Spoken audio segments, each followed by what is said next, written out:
वक्फ board के लिए ममता बनर्जी ने आवाज़ क्यों नहीं उठाई? जहां सारे मुल्क में वक्फ बोर्ड को बैन करने की बात चल रही है और पूरे मुल्क में सिर्फ एक वाहिद एसडीपीआई ऐसी पार्टी है जो इसके लिए आवाज़ उठा रही है, वहाँ पे ममता बनर्जी क्या कर रही हैं? जो अपने आप को सेक्युलर होने का दावा करती हैं और लोगों से इसी बात पर वोट लेती हैं कि हम सेक्युलर हैं, हर किसी की भलाई के लिए काम करते हैं, वहाँ हमें तो सिर्फ एक ही वर्ग के लोगों की भलाई नज़र आती है। जो अल्पसंख्यक हैं, जो माइनॉरिटीज़ हैं, उनके बारे में कहाँ सोच रही है? আপনারা দেখছেন WB নিউজ টিভির বিশেষ অনুষ্ঠান বাংলার ভোট স্পেশাল 2026। का इतना बड़ा मसला चल रहा है, उसके ऊपर उन्होंने कुछ क्यों नहीं कहा? यूसीसी का मसला चल रहा है, उसके ऊपर में ममता बनर्जी खामोश क्यों हैं? तो ये सेक्युलरिज्म का जो ढोंग ये लोग कर रहे हैं, ये काबिल बर्दाश्त नहीं है। इनको एक प्लेटफॉर्म पे आ जाना चाहिए कि हम कम्युनल हैं। सेक्युलरिज्म का जो चोला पहने हुए जो काम कर रहे हैं, उनको अब ये चोला उतार देना चाहिए। একটা বিষয় লক্ষ্য করা যাচ্ছে, বিশেষ করে বাংলায় একটা বিষয় লক্ষ্য করা যাচ্ছে যে হয়তো 2026-এর বিধানসভা নির্বাচনে একটা সাম্প্রদায়িক ইস্যুর উপরেই নির্ভর করে নির্বাচন হতে পারে। কারণ বিজেপির বিধায়ক তথা বিরোধী দলনেতা বারবার তিনি বলছেন যে 4 থেকে 5% হিন্দু যদি একত্রিত আর হতে পারে তাহলে হিন্দু মুখ্যমন্ত্রী হবে। বা তবে কি কোনো দিক থেকে মনে হচ্ছে যে মমতা বন্দ্যোপাধ্যায় মুসলমান মুখ্যমন্ত্রী? नहीं, देखिए जहाँ पे दूसरी पार्टियाँ जो हैं वो अपने आप को जिस तरीके से, मैं अगर बीजेपी की बात करूँ तो वो पूरी तरीके से कम्युनल है, वो एक्सेप्ट भी करती है इस चीज़ को, वो अपने आप को सेक्युलर नहीं बोलती हैं। लेकिन दूसरी पार्टियाँ अपने आप को सेक्युलर बोलती हैं लेकिन काम कम्युनल करती हैं। तो यहाँ पर भी जो ममता दीदी की जो सरकार है वो भी कम्युनल काम ही कर रही हैं और सेक्युलरिज्म का वो चोला पहन करके लोगों को लूट रही हैं, छोटे छोटे फ़ायदे दिखा करके लोगों को अपनी तरफ आकर्षित तो कर रही हैं। लेकिन जहाँ सही मायनों में आवाज़ उठाने की बात आती है, माइनॉरिटीज़ के ऊपर में ज़बान खोलने की बात आती है, ये सारी पार्टियाँ जो हैं वो चुप्पी साध लेती हैं। जैसा कि मैंने अभी आपके सामने वक्फ बोर्ड के बारे में बताया, यूसीसी के बारे में बताया, तो आने वाले विधानसभा में भी ये अपने आप को सेक्युलर बता करके मुस्लिम वोट हासिल करने की कोशिश करेंगे। तो उसमें कहीं ना कहीं ममता दीदी भी फंसती चली जा रही है। मैं जैसा कि देख रही हूँ कि अपने आप को सेक्युलर बोल रही हैं लेकिन काम कम्युनल कर रही हैं। लोगों को ये बात समझने की ज़रूरत है और आंखें खोलकर वोट करने की ज़रूरत है।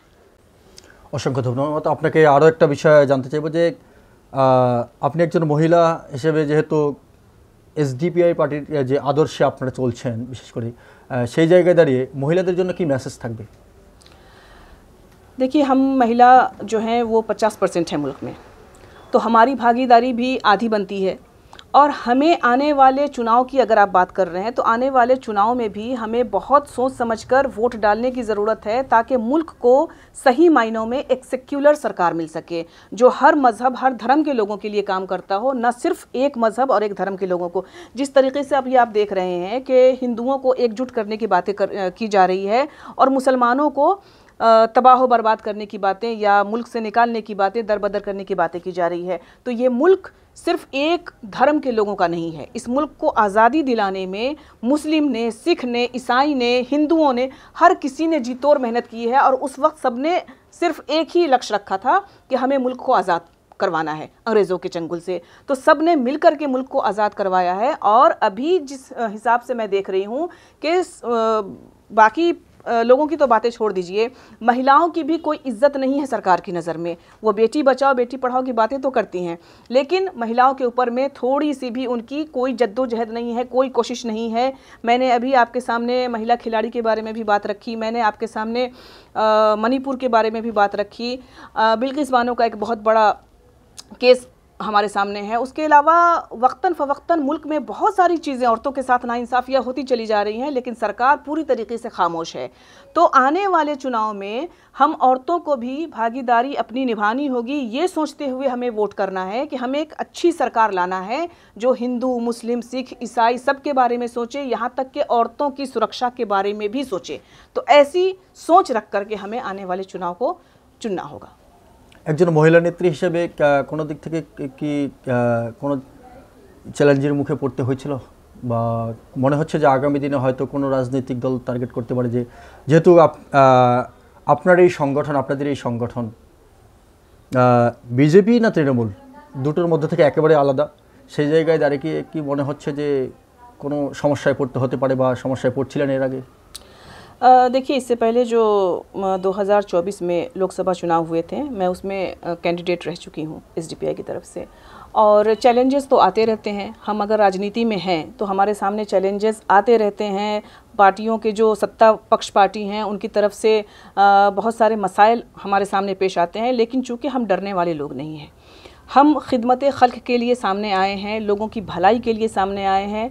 हमारा मकसद सिर्फ मुसलमानों को फ़ायदा पहुंचाना नहीं है, बल्कि हर किसी को, हर मज़हब, हर धर्म जो हिंदुस्तानी हैं उनको फ़ायदा पहुंचाना है। और उनके हुकूक़ के लिए, उनके हक़ के लिए हम आवाज़ उठाते हैं, चाहे वो एसडीपीआई हो, चाहे विमेन इंडिया मूवमेंट हो।